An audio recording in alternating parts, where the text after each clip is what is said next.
Yes, Kiki Dev cek. Bro. Hai. Kacau. Kamu udah happy birthday belum Mas belum? Belum. Happy birthday. Happy birthday. Umur berapa? Jangan disebutin. Happy birthday aja mana? Oke, udah. Pasang aja, gak usah disebutin. Mau doain nggak? Acuk. Mau doain nggak? Mau. Jangan. Oke.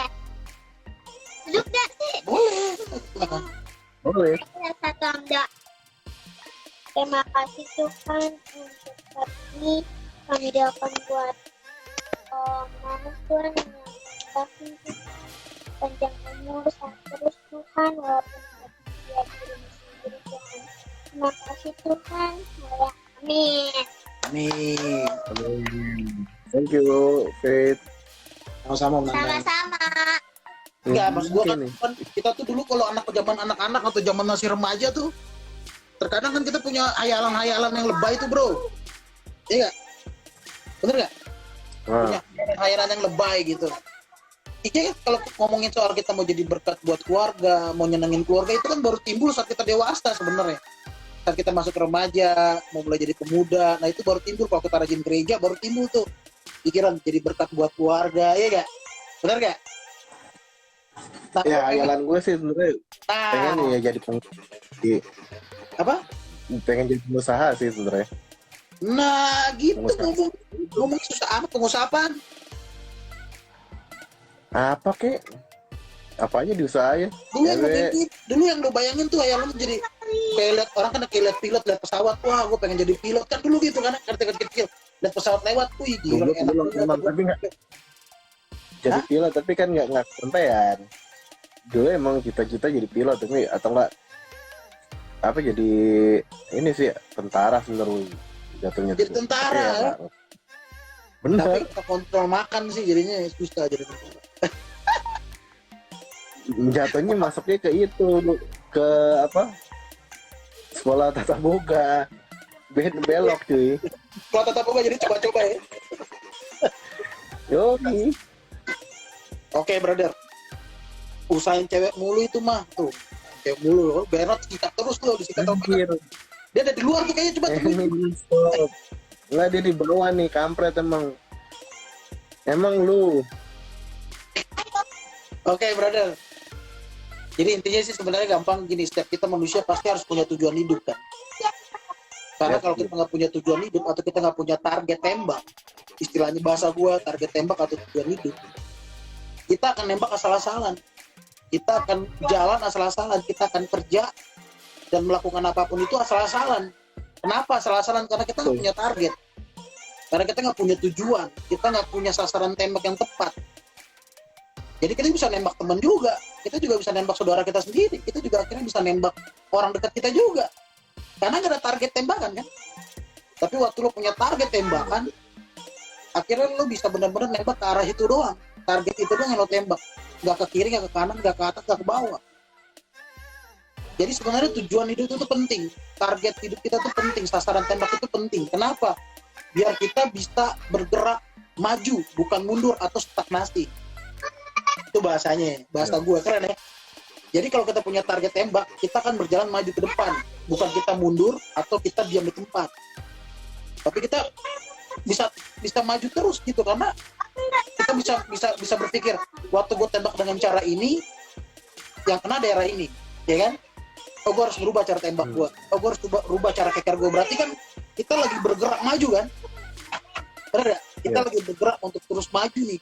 Untuk akhirnya kita bisa tembak tepat di tengah-tengah sasaran tembak kita. Nah itu harus punya setiap kita gitu. Nah banyak orang tuh punya kesempatan, punya momentumnya dapet gitu tiba-tiba. Tapi karena mereka nggak punya tujuan hidup, karena mereka nggak punya target tembak, mereka nggak bisa lihat bahwa itu adalah momentum. Ngerti nggak? Biar tuh ya. Yang banget nih. Tapi benar juga tuh deh. Ya jadi gitu bro. Jadi maksud gue gini, kenapa gue tanyain ini semua? Karena gue pengen lu tahu bahwa hidup kita itu harus punya sasaran tembak. Kita itu harus punya tujuan. Tujuan lo apa? Gue pengen tujuan hidup gue pengen tahun depan Tuhan gue berdoa, gue bergumul tahun depan kalau bisa gue ketemu sama jodoh gue. Kenapa enggak? Berdoa karena umur kita udah cukup, umur kita udah umur pas untuk menikah. Doain itu serius. Gue dulu begitu juga. Gue gak punya uang, gue gak punya orang tua yang kaya, gue gak punya uang, gue gak punya pekerjaan yang bagus juga yang punya gaji gede, enggak. Tapi gue punya target, lo tau sendiri kan, lo tau sendiri pergumulan gue. Gue cuma punya target dan gue berdoa sama Tuhan gue pengen menikah. Tuhan kejar, Tuhan kasih kok. Yang penting maksud gue gini, selama target lo benar dan baik dan sesuai dengan firman, Tuhan pasti kasih, gak mungkin enggak. Beda kalau targetnya Tuhan gue pengen istrinya dia. Udah lo salah lo tuh. Ngerti ya? Benar. Tuhan gue pengen banget jangan nangis dong, dah jadi terharu. Excel Saya pengen gila. Excel juga hebat nih, udah lulus nih, gue seneng banget ya. Sel, selamat ya Sel, sukses terus buat masa depan lo. Mantep banget ya lulusnya dengan nilai yang gokil. Gak nyangka. Jangan main-main terus. Dia bener-bener nyenengin bapak mama tuh dia. Kaca apa? Sepatu kaca, Bernard. Lo emang sampah aja lo. Ya pokoknya begitu Nas. Jadi di umur yang sekian ini nih, kita harus punya tujuan hidup. Kalau kita nggak punya tujuan hidup yang jelas, kita akan jalan luntang lantung ke kiri, ke kanan. Orang ke sana ikut, orang ke sini. Pasti ada tujuan hidup ya lah. Tujuan hidup jadi, ya ke depannya hidup itu. Iya, jadi lo harus punya tujuan hidup itu. Kita semua harus punya tujuan hidup. Kenapa? Supaya kita bisa melangkah terus maju ke depan, bukan mundur ke belakang atau kita stagnasi. Mungkin kalau orang lihat kita lu biasa-biasa, nggak apa-apa. Yang penting kita jalan terus. Banyak orang dia lari dari waktu start lari duluan, tapi di tengah-tengah dia hosa, dia capek, dia ambil napas. Kita santai aja, kita jalan, tapi yang penting pasti langkah kita jalan ke finish arahnya. Ngerti ya lah? Gak usah buru-buru, jalan aja. Yang penting finish. Jangan gue start dari depan udah lari, wah gila, gue pengen duluan. Di tengah-tengah hosa, capek, lelah, lihat air minum di kiri, minum, minggir ke kiri, ya kan? Minum dulu, yang lain lewat. Akhirnya kita yang jalan bisa lewatin mereka. Kenapa? Karena kita step by step, kita atur langkah kita bersama.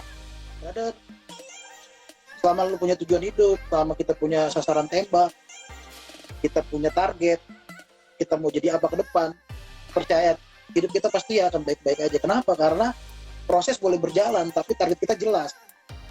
Waktu kita punya target yang jelas, proses bisa datang ke kita apapun yang terjadi. Tapi karena kita punya target, kita akan terus menuju ke depan, bukan ke belakang, atau kita stuck. Kita akan usahakan bagaimana supaya kita bisa mencapai target kita. Itu manusia yang sebenarnya, maksudnya manusia itu punya punya benih pejuang kan dalam diri mereka. Mereka pasti bisa berjuang untuk itu. Gitu. Jadi yang penting itu maksud gue, makanya karena pertanyaan gue tadi gue tanyain itu bukan basa-basi. Tadi gue tanyain lo ABCD itu sebenarnya poinnya cuma satu. Gue pengen lo tahu bahwa nggak ada hal apapun yang membatasi iman, nggak ada. Iman lo tidak bisa dibatasi dengan apapun. Oke? Yang bisa ngebatasin iman lo cuma satu, keputusan lo. Waktu lo mengambil keputusan yang salah, iman lo akan kendor. Jadi iman lo itu terpengaruh sama keputusan hidup lo, bukan sama apapun. Kiri kanan lo, lingkungan lo tuh kan nggak akan mempengaruhi iman lo. Kalau lo benar-benar punya hubungan sama Tuhan ya, lo benar-benar punya hubungan sama Tuhan dengan baik, iman lo akan tegak, akan tetap berdiri tegak dengan mencapai apa yang lo capai. Tapi keputusan lo juga mempengaruhi iman. Gue nggak mau percaya, nggak percaya. Kan keputusan kita kan. Gue percaya, gue percaya. Jadi yang utama iman lo itu terpengaruh sama keputusan hidup lo juga. Waktu lo punya keputusan yang tepat, keputusan yang benar, jadi iman lo itu akan berjalan gitu. Kayak gitu brother. Jadi gue ngomong ini semua cuma satu. Gue pengen di umur yang sekian ini, gue pengen lo bukan jadi nanas lagi, tapi lo lebih dari nanas yang sekarang. Lo bukan jadi nanas yang sekarang lagi nih, yang biasa-biasa aja, nanas yang lebih lagi. Bukan soal jadi berkat doang, tapi lo bisa jadi seperti maksud gue gini, bukan cuma jadi berkat, tapi orang bisa lihat Tuhan di dalam hidup lo. Apa yang lo lakukan, tindakan lo semua itu bisa bilang orang bahwa wow, Tuhan baik banget ya sama gue. tiap ada lo orang bisa ngeliat, wah Tuhan tuh baik banget sama gue, kok bisa kebalik, kok mereka bisa ngerasa Tuhan baik sama diri mereka waktu lihat Tuhan. Ya bisa, karena lo mendatangkan sukacita, lo mendatangkan damai sejahtera, lo mendatangkan apa namanya, ketawa buat mereka, datangkan tawa, datangkan sesuatu yang menyenangkan buat mereka, yang buat mereka akhirnya merasa bahwa kalau ada lo tuh sepertinya tuh Tuhan Yesus yang kirim lo buat gue. Pasti istilahnya gitu, pasti lo bantu orang, lo tolong orang, terus nggak usah takut untuk melakukan itu terus, tapi ingat berdoa dan pakai hikmat gitu. Jadi gitu aja brother. Oke, lo nikmatin, enjoy ya, nikmatin hari-hari lo lagi untuk sampai ke tahun depan. Ya, Prosesnya nggak gampang karena kita nggak tahu hari esok. Bisa aja hari ini kita birthday, besok kita nggak ada, kita nggak pernah tahu karena waktu itu Tuhan yang punya. Jadi belajar untuk tiap hari itu kita belajar untuk lakukan yang terbaik buat hidup kita, buat keluarga kita, buat Tuhan, buat siapapun. Bikin hari kita semaksimal mungkin berarti lah tiap hari, karena kita nggak pernah tahu detik demi detik kapan kita Tuhan panggil, kita nggak pernah tahu itu. Iya. Jadi waktu paling tidak Hidup itu kan, ini benar, maksudnya hidup itu kan pembelajaran kita juga hidup itu ya masih belajar ya, kadang kita kan melakukan kesalahan ya, kita pelajari juga ini kesalahan kita apa, kita bisa perbaiki juga kan. Benar. Kayak itu hidup lah. setuju gue. Oke, jadi jangan kalah sama proses, karena proses itu adalah didikan yang Tuhan kasih buat kita semakin dewasa. Oke, Benar. jadi kita nikmatin prosesnya, kita jalanin prosesnya. Yang paling penting adalah kejar tujuan hidup lo yang pasti, kejar target lo yang pasti. Pasti Jangan target sih belajar. ya jangan terpengaruh sama keadaan, Benar. karena setiap kita punya panggilan sendiri-sendiri, setiap kita tuh punya Tuhan, proses kita berbeda-beda. Jadi jangan Benar. proses lo sama orang lain, tapi proses lo ya proses lo, nikmatin aja. Ya, maksudnya gue sendiri sih nggak ngikutin orang lain ya, itu kehidupan orang lain. Kalau gue ya ngikutin proses hidup gue sendiri lah. Ya nggak? Cakep. Bener. Kan kita juga yang jalanin kan hidup ini kita sendiri kan. Bener. Ke orang lain ya orang lain, ngapain duluin kan? Yes. Susahnya Emang- kita yang ngerasain. Emang terkadang bicara itu lebih mudah dibandingkan praktek. Tapi sekali lagi, Benar. rumusnya adalah dekat sama Tuhan. Baca Pasti itu. Quran, mesbah doa harus ada. Kalau lo nggak bisa mesbah doa dengan keluarga, lo harus punya mesbah doa pribadi. Bukan gereja, bukan ngomong soal lo ketemu sama teman-teman rohani ngobrol, enggak. Hubungan pribadi sama lo, face to face antara lo sama Tuhan, itu harus ada. Itu kuncinya supaya kita bisa proses dengan benar, atau kita bisa melewati proses dengan kekuatan yang bukan dari kita lagi, tapi dari Tuhan. Karena Pasti lagi. itu kuncinya, karena Kita hidup kan mesti butuh Tuhan lah, bukan jalanin sendiri hidup kita. Kan kita hidup itu apa? Kita masih tuntun sama Tuhan. Biar kita jatuh juga ya Tuhan juga yang ngangkat kita kan. itu benar. Tapi yang gue ngomongin adalah soal Iya. hubungan sama Tuhan. Hubungan ya pasti yang utama sih kalau hubungan sama Tuhan ya banyak berdoa aja sih. Maksudnya ngobrol sama Tuhan itu doa aja. Ya gue bersyukur sih maksudnya sekarang ini banyak belajar lah, setiap kejadian ke belakang kan itu kayak gue berasa kayak teguran kan, banyak tuh. Kadang-kadang gue lupa berdoa ya, untuknya sekarang ini ya puji Tuhan tiap pagi sebelum bangun nih, gue bangun pagi tuh ya berdoa minta minta bimbingan Tuhan setiap hari gue misal mau keluar, minta Tuhan ini tuntunan Tuhan aja sih. Iya. Biar gimana bisa lewatin hari ini. Kan kita nggak tahu gimana kita ke depannya kan. Ya apa kalau apalagi kita sering di jalan kan. Iya. Ya kita nggak tahu gimana kan di jalan, kejadian apa yang bakal terjadi ya. Untuk itu kita harus minta bimbingan Tuhan lah. Ya nggak? Bener-bener Itu yang penting. berdoa itu nggak boleh hilang dari kita. Tapi yang paling penting, nggak boleh. banyak orang brother, banyak orang tuh lupa dengan satu hal.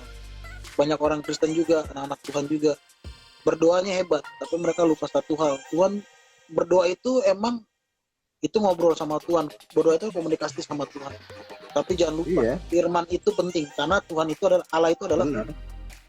Jadi kalau kita nggak baca firman dalam hidup kita nggak punya pegangan. Ya kan maksudnya, ya firman itu kan ya jawaban Tuhan dari doa-doa kita kan. Ya nggak, benar nggak? Apa? Kita doa apa ya? Kayak kalau kan kita berdoa nih, kita berdoa minta jawaban. Kadang-kadang itu emang dari dari firman itu kan sendiri jawaban Tuhan dari ingetin Tuhan. firman itu, firman yang pernah Tuhan sesuai dengan apa yang doa. Tapi kalau kita nggak baca firman, nggak ada firman yang nggak akan keluar. Iya kan? Benar, ya kita mesti baca firman. Berarti balik lagi supaya kita bisa dengar Tuhan bicara sama kita, Tuhan jawab doa kita bagaimana, supaya kita bisa tahu, kita harus baca firman yang banyak. Supaya waktu kita berdoa, Tuhan, gue lemah banget nih. Tuhan keluarin Filipi 4 ayat 13. Nah, apa tuh ayat? itu ya. Aku lupa itu ayat gue di dalam dia aku kekuatan. Kita jadi kuat diri lagi. Nah kalau kita nggak baca firman, nggak keluar ayatnya bro. Nah jadi firman itu penting untuk kita bisa baca dan ntar Tuhan kasih keluar jadi rema waktu kita butuh dia akan keluar. Ini loh anakku, aku pernah ngomong ini sama kamu, bang. Jadi kekuatan buat kita. Jadi buat gua berdoa doang, gua nggak bisa bilang kalau buat gua sekarang berdoa doang nggak cukup. Karena buat gua berdoa itu cuma ngomong terus sama Tuhan, ngomong aja. Lo nggak dengerin Tuhan, tapi waktu lo baca firman, lo belajar untuk dengerin Tuhan. Iya benar. Gue keren ya? Benar ya. Keren ya? Benar. Keren. Iyalah ngomong segitu. Bro, santai aja bro. Kenapa gimana? Iya benar kan di situ kita berdoa minta-minta terus, tapi kita nggak baca firman, ya kita nggak dikasih jawabannya. Benar nggak? Jadi bukan soal jawaban sih kalau gue bilang jawaban, tapi firman itu adalah Allah sendiri kan. Jadi waktu lo baca Allah sendiri. Iya nggak, bukan maksud gue gini. Lo berdoa. Iya maksud gue lo berdoa. Tapi lo kalau lo minta, maksud lo berdoa, lo minta Tuhan datang. Nggak mungkin kan Tuhan datang kayak gitu kan. Ya biar lo tahu gimana Tuhan jawab doa lo ya di firman itu. Di firman ya ada jawabannya. Iya, makanya gue bilang banyakin baca firman. Kalau kita nggak baca firman, kita nggak tahu Tuhan bicara apa sama kita. Benar itu. Jadi, bro, sikat, lanjut terus. Jangan lupa mesbah doa pribadi, hubungan lo sama Tuhan penting. Karena proses bisa kita lewati kalau kita bersama sumber. Kalau kita nggak deket sama sumber, prosesnya pasti kita kalah. Aduh Tuhan, gue nggak sanggup. Ternyata ada sumber kekuatan kita sebenarnya di sebelah kita, tapi kita ngerasa nggak sanggup karena kita nggak punya komunikasi sama dia. Waktu kita punya komunikasi sama dia, waktu kita dekat sama dia, kita tahu dia ada di samping kita. Kita sadar bahwa dia itu ada di samping kita. Waktu kita dapat masalah dan kita nggak kuat, kita bisa bilang, Tuhan, tolong saya tidak kuat. Karena Engkau bilang di firman-Mu bahwa Engkau nggak pernah tinggalin saya. Engkau akan memberi saya kekuatan. Filipi 4 ayat 13. Segala perkara dapat kutanggung di dalam Dia yang memberi kekuatan. Tuhan tolong saya. Disitulah baru Tuhan bisa bergerak nolong kita. Tapi banyak kita anak-anaknya akhirnya lemah. Aduh gue pusing banget nih, gini. Tiba-tiba dia minta jawaban dari Tuhan kok kayak nggak ada ya.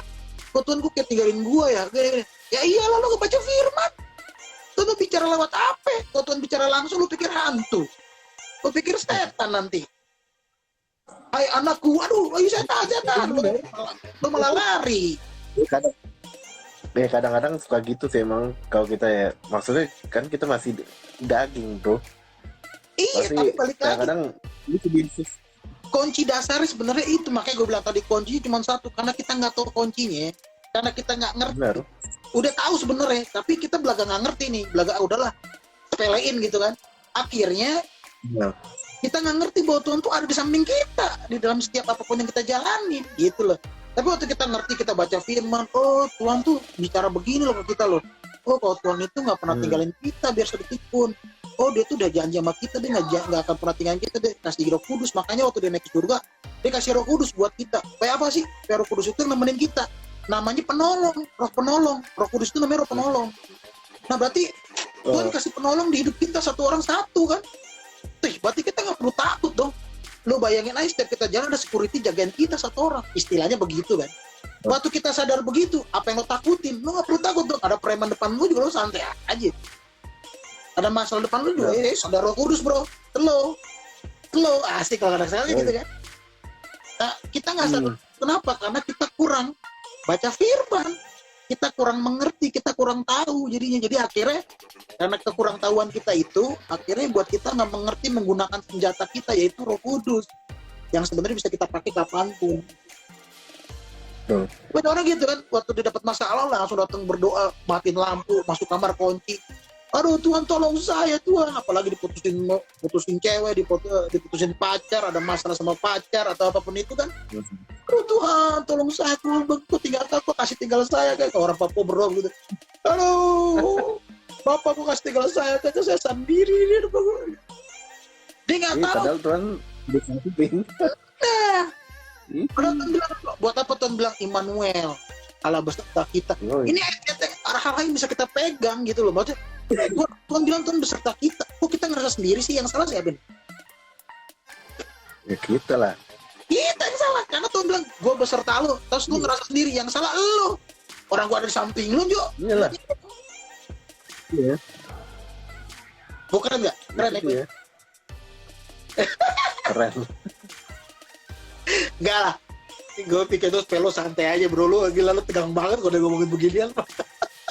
Enggak, pokoknya intinya buat gue sih itu doang sih. Jadi maksud gue gini. Orang bicara kita apapun terserah mereka. Kita nggak bisa batasi orang bicara tentang kita. Kita nggak bisa batasi. Kita nggak boleh juga ngejudge mereka. Nggak bisa. Tapi intinya sekarang gini. Kita jalanin hubungan kita sama Tuhan semaksimal mungkin yang kita bisa. Baca firman, berdoa, berlutut, baca firman, berdoa, berlutut, doa puasa, apapun itu yang bisa kita jalanin. Lo percaya nggak Tuhan bisa ngerubah situasi yang tidak mengenakan jadi enak? Tuhan bisa merubah orang-orang yang gak suka sama lo jadi suka sama lo. Tuhan bisa rubah keadaan lo yang mungkin orang bilang lo kacau balau, tapi Tuhan bisa rubah semua jadi baik. Tuhan bisa rubah kesedihan lo jadi damai sejahtera. Tuhan bisa ambil semua kedukaan lo jadi sukacita. Tuhan bisa bikin semua hal yang di dalam hidup itu jadi kekuatan buat orang lain. Waktu lo punya hubungan sama dia, semuanya lewat. Gue juga proses. Gue bukan berarti bilang gue masih jatuh bangun juga. Gue berdoa, gue ngomong kayak begini bukan berarti gue udah lewatin semua. Enggak. Gue senangnya ngomong kayak begini sama orang. Gue senangnya adalah ini juga ngingetin gue, gitu. Kata ya? Yeah. Ngingetin gue lagi, ngingetin gue lagi gitu, nguatin gue lagi. Akhirnya gue kuat lagi nih. Tadi gue udah lemes nih. Jadi cara gue untuk menghilangkan lemes gue, cara gue untuk menghilangkan kecapean gue, kelelahan gue menghadapi hidup ini, gue ngomong sama orang. Gue harus ngomong firman ke orang. Waktu gue ngomong firman, gue juga jadinya kebakar lagi kan. Oh iya nih benar ya, gitu loh bro. Jadi jangan lu lihat gue ngomong kayak begini terus gue ngerasa bahwa wah gue belum apa-apa mau bungkitin. Enggak ada level, nggak ada apapun, kita sama, cuma prosesnya kita berbeda. Gue duluan, lo di belakang gue, udah gitu doang, bedanya cuma di situ doang. Tapi sekali lagi kita semua lagi dalam posisi proses. Jadi kita punya proses macam-macam sendiri, jadi kita nikmatin aja. Tapi gue cuma pengen kasih sedikit tips aja tadi yang gue bilang tadi, tipsnya itu supaya lo bisa nikmatin proses lo bisa hadapin proses lo tanpa sungut-sungut, lo bisa tetap mengucap syukur dalam segala proses lo yang mungkin gak mengenakan. Caranya cuma satu, tipsnya adalah dekat sama dia. Dekat sama Tuhan, lo akan jadi orang yang mengerti bahwa oh kalau gue begini gak penting nih, kalau gue marah gak penting nih, oh kalau gue lakukan ini gak penting ini, oh ini Tuhan gak suka. Oh ini kalau gue lakukan begini, ini nyakitin Tuhan Yesus nih, berarti gue nyakitin Tuhan gue. Nah jadi kayak gitu-gitu akhirnya bikin lo ngerasa bahwa apapun yang lo lakukan itu semua patokannya Tuhan. Ya kan? Benar. Patokan keberhasilan lu juga patokannya Tuhan, bukan manusia. Oh, manusia patokan keberhasilannya lu punya mobil 2, punya rumah 4, Betul. punya tabungan miliaran, ya kan? Lu punya pekerjaan yang hebat. Itu Nah. standar manusia. Keberhasilan standar manusia. Tapi berhasil standar Tuhan belum tentu itu. Beda. Nah, jadi jangan sampai taruh standar tuh cuma di standar manusia. Cara pandang manusia kalau bagaimana nih? Oh, supaya terlihat keren, gue harus begini nih. Oh, orang-orang ini nganggap remeh gue nih. Oh, gue harus tunjukin ke mereka nih kalau gue juga hebat. Masalah ini buat apa? Lu wasting time lu, buang tenaga lu juga, buang stamina juga. Lu fokus sama Tuhan. Waktu lu fokus sama Tuhan, lu habisin stamina sama Tuhan itu lebih worth it dibandingin lu habisin stamina. Bagaimana caranya supaya orang-orang lihat lu bangga ngapain? Gak butuh orang lain lihat kita, men. Orang mau lihat kita bagaimana terserah, karena mereka nggak kasih kita makan juga. Mereka nggak kasih kita juga kalau bayar listrik, mereka nggak bayarin listrik kita juga. Mereka juga nggak peduli sama kita hari ini pakai apa, tidur di mana, makan apa, nggak peduli juga mereka sama kita. Buat apa? Iya. Cari apa yang mereka pandang buat kita. Buat gue sih nggak penting. Tuhan lah yang jelas, karena Dia yang tahu pikiran gue. Dia yang mau tahu siapa gue, dia yang mau tahu gue makan apa hari ini, dia yang mau tahu bagaimana kehidupan gue. Cuman Dia yang mau tahu. Jadi buat apa kita cari perhatian sama orang? Yang mestinya kita bisa cari perhatian sama Tuhan. Benar, bro. Semoga ini jadi kekuatan buat lo, bro. Biar lo mengerti bahwa kita nggak butuh omongan orang. Kita nggak butuh cara pandang orang. Kalau itu baik, kita ambil. Kita juga nggak boleh egois. Kita ambil kalau itu baik. Benar. Oh, Nas, lo tuh orangnya baik banget. Puji Tuhan. Haleluya, amin. Diambil lo. Kalau Nas, Iyalah. lo tuh bego. Tolak dalam nama Yesus. Tolak dalam nama Yesus. Udah, nggak usah dihirauin. Kalau positif buat hidup lo ambil. Karena kata-kata positif itu penting pas hidup kita. Tapi kalau negatif ya lo buang. Sorry, gue nggak mau denger. Lo nggak suka, nggak apa-apa, gue nggak mau denger. Terserah. Tapi gue bukan berarti gue nggak temenin lo, bukan berarti gue marah sama lo atau gue musuh sama lo. Enggak. Gue anak Tuhan, gue nggak boleh kayak gitu. Karena Tuhan bilang ditampar pipi kiri, kasih pipi kanan. Disuruh jalan 1 mili, kasih 2 mili. Minta kasut, kasih juga. Berarti kan istri kita tetap harus berteman sama orang-orang yang mungkin gak suka juga sama kita, yang mungkin bentrok sama kita. Nggak apa-apa, karena orang-orang itu diciptakan Tuhan untuk proses hidup kita lebih baik. Jadi kita nggak boleh menjauh dari orang-orang yang kayak begitu. Kita harus ada buat mereka, meskipun mereka bilang lu munafik lo gini, terserah. Kita nggak bisa rem mereka. Yang bisa kita rem cuma diri kita sendiri, untuk tidak marah, untuk tetap positive think, untuk tetap berpikir bahwa gue mengasihi orang ini, untuk tetap berpikir bahwa Tuhan Yesus sayang dia. Kita yang harus kita yang bisa mengendalikan pikiran kita sama hati kita. Orang lain kita nggak bisa kendaliin. Terserah mereka mau ngomong kita apa. Yang penting kita mengendalikan diri kita untuk tidak marah, untuk tidak membalas, untuk tetap memberkati dia, untuk tetap berdoa buat dia, segala macam. Nah, itu nggak gampang, bro. Kalau kita nggak punya hidup sama Tuhan, nggak punya hubungan sama Tuhan, kita akan ngerasa hidup kita ini aneh.